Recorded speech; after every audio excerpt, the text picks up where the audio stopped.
রাতের পর রাত দিনের পর দিন কষ্ট করে পরিশ্রম করে মেধাবী স্টুডেন্ট লেখাপড়া করে এরপরে পাশ করার পর চাকরি যখন নিতে যাবে, চাকরি নেওয়ার সময় চাকরি নিবে কে? যে কোটা পেয়েছে, যে মুক্তিযোদ্ধার নাতি তারাই চাকরি পাবে। মেধাবী স্টুডেন্ট সে চাকরি পাবে না, চাকরি পাবে চোর ডাকাত আর বাটপার। ঠিক না বেঠে? কাদের জন্য বাংলাদেশ? জালিমদের জন্য বাংলাদেশ। কাদের জন্য বাংলাদেশ? চোরের জন্য বাংলাদেশ। কাদের জন্য বাংলাদেশ? খুনিদের জন্য বাংলাদেশ। কাদের জন্য বাংলাদেশ? ডাকাতদের জন্য বাংলাদেশ। ইমানদারদের জন্য এই বাংলায় ঠাই তারা দিতে চাচ্ছে না। ঠিক না বেঠে? কিন্তু যুগে যুগে জালিমদের শেষ করেছেন তিনি কে? আরো জোরে বলেন তিনি কে? ইন্নাল্লাহা লা ইউহিব্বুয যালিমিন। আল্লাহ বলছেন কখনো জালিমদের আমি পছন্দ করি, কখনো পছন্দ করি না, কখনো পছন্দ করি না। তাহলে জালিমদের পছন্দ করেন না তিনি কে? ইউনিভার্সিটির একটা ছাত্র এসএসসি পাশ করতে অন্তত তার লক্ষাধিক টাকা তার বাবাকে খরচ করতে হয়েছে। এরপরে ইউনিভার্সিটিতে সেই ছেলেটা চান্স পেতে কত রাত দিন পরিশ্রম করে তাকে লেখাপড়া করতে হয়েছে। এরপর ইউনিভার্সিটিতে 5 বছর 7 বছর কত কষ্ট, কত পরিশ্রম, কত কি করে রাত দিন 24 ঘন্টা। বাবার ওইদিকে ইনকামের কোনো টাকা নাই, বাবা রিক্সা চালক।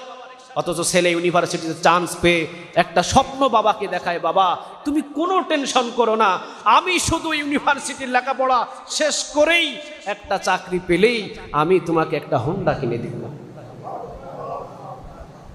এইরকম একটা দুইটা পরিবার নয়, একটা দুইটা পরিবার নয়। রংপুরের ভিতরে যে আবু সাইদ, এই ইউনিভার্সিটির এই ছাত্রটাকে যে হত্যা করা হলো, প্রকাশ্যে গুলি করে যে তাকে শেষ করে দেওয়া হলো, এই ছেলেটা রংপুরের ওই গ্রামের ভিতরে সবচাইতে একটা মেধাবী স্টুডেন্ট। কি মনে করেন মেধা শক্তিকে আল্লাহ সবাইরে দেয়? কথা বলেন, মেধা শক্তিকে আল্লাহ সবাইরে দেয়? দেয় না। মেধা শক্তি আল্লাহ সবাইকে দেয় না। রাত দিন 24 ঘন্টা এই ছাত্রগুলো লেখাপড়া করে বাবাকে একটা স্বপ্ন দেখায়, বাবা আর বেশি দিন না, আর মাত্র 3টা বছর, তুমি মাসে মাসে এই রিক্সার টাকা, জমি বিক্রি করা টাকা তুমি আমারে দিও। এই টাকাগুলো আমি খরচ করছি এমনটা নয়, খরচ করে আমি যখন চাকরি পাবো দেখবে যে তোমার সমস্ত দুঃখ কষ্ট মুছে যাবে।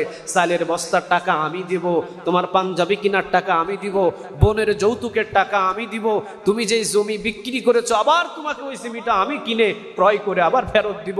কত ধরনের স্বপ্ন একটা মার একটা বাবাকে ইউনিভার্সিটিতে পড়া একটা ছাত্র দেখায়।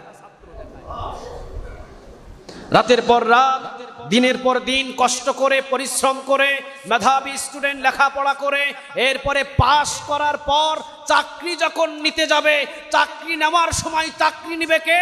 যে কোটা পেয়েছে, যে মুক্তিযোদ্ধার নাতি তারাই চাকরি পাবে। মেধাবী স্টুডেন্ট সে চাকরি পাবে না, চাকরি পাবে চোর ডাকাত আর বাটপার। ঠিক না বেঠে? কি আইন বানাচ্ছে দেশের ভিতরে! একজন মেধাবী স্টুডেন্ট ও চাকরি পাবে না। যে এলাকার ভিতরে সবচাইতে সুনামধন্য স্টুডেন্ট সে চাকরি পাবে না। চাকরি পাবে কে? আমার দাদার দাদার তারপর দাদার তার দাদার মুক্তিযোদ্ধার কোটা দিয়ে আমি চাকরিতে ঢুকে যাব, যদিও আমি চোর, যদিও আমি আমার নামটা পর্যন্ত সই করতে পারি না, কিন্তু আমি কোটার বলে, কোটার শক্তিতে সম্পন্ন চাকরি আমার হচ্ছে। বোঝা যায় আগামীর বাংলাদেশ খুনিদের বাংলাদেশ হয়ে যাবে। একজন অন্ধকে যখন হাতের ভিতরে একটা আগুনের মশাল ধরিয়ে দিয়ে বলবেন, এই অন্ধ, চোর মজলিশপুর এই মানুষদেরকে তুমি রাস্তা দেখাতে দেখাতে তুমি দাগুন ভুইয়া নিয়ে যাও। এই অন্ধ মানুষ রাস্তা দেখানো তো দূরের কথা, কার আগুনের, কার বাড়ি জ্বালাবে, কার খেড়ের পোয়াল জ্বালাবে, কার গরুর খোয়ার জ্বালাবে, এই অন্ধ নিজেও জানে না। ঠিক না বেঠিক? যেই ছেলেটা গ্রাম থেকে শহরে গিয়ে মেধাবী স্টুডেন্ট, সে লেখাপড়া করে এত সুন্দর একটা শিক্ষা, যে বাংলাদেশের ভিতরে যদি 50 জন উচ্চমানের শিক্ষা অর্জন করে সে একজন, এইরকমও যদি হয় না, তার কোটা নাই, তার চাকরি হবে না। চাকরি হবে কার?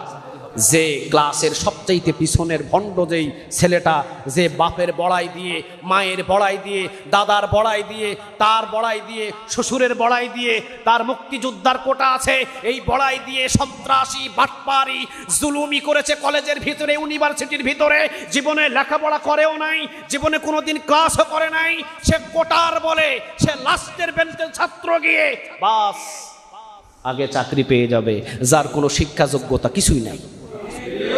আর যেই ছেলেটা রাতের পর রাত, দিনের পর দিন লেখাপড়া করে যে যোগ্য ওই চেয়ারে বসা, তার কোটা নাই বিধায় তাকে বসানো গেল না। এটা কি জুলুমি নয়? আরো জোরে বলেন, এটা কি জুলুমি নয়? মসজিদ বানালেন 3 বছর ধরে, ওই মসজিদে কত নামাজ পড়েছেন, কত ঘাম ঝরেছে আপনাদের। ওই মসজিদে, টিনের মসজিদে যখন আমি নিজেও জুমার খুতবা দিতাম, ঘাম ঝরে ঝরে পড়তো, মুসল্লিগুলো গরমে অস্থির। 3 বছর মসজিদ পর, 3 বছর চোখের পানি ফেলে ফেলে এই মসজিদটা বানানোর পর এখন যদি আপনাদেরকে লাথি দিয়ে কেউ বাহির করে দিয়ে আরেকজন এসে বসে, এটা কি সহ্য করা যায়? আরো জোরে বলেন, এটা কি সহ্য করা যায়? যে রেগুলার ক্লাস করে, যে ইউনিভার্সিটির মেধাবী একজন স্টুডেন্ট, ওকে চাকরি না দিয়ে মুক্তিযোদ্ধার কোটা দেখায়া, পোষ্য কোটা দেখায়া আরেকজন অশিক্ষিত যদি চাকরি নিয়ে যায়, এটা বাংলাদেশের জনগণ কখনো মানবে না। এটা জুলুমি। ইন্নাল্লাহা লা ইউহিব্বুয যালিমিন। এই জন্য জুলুমকারীদের পছন্দ করেন না তিনি কে? আরেকটা অবাক হয়ে যায় কি, এসএসসি পাস করা একজন পুলিশ কনস্টেবল, এসএসসি পাস করলেই আপনি কনস্টেবল হতে পারবেন। একজন এসএসসি পাস, গ্রামের ভিতরে একজন হাই স্কুলে যদি আপনি এসএসসি পাস করেন, তাহলে আপনি পুলিশের চাকরি নিতে পারবেন। একজন কনস্টেবলের যোগ্যতা কতটুকু? SSC pass.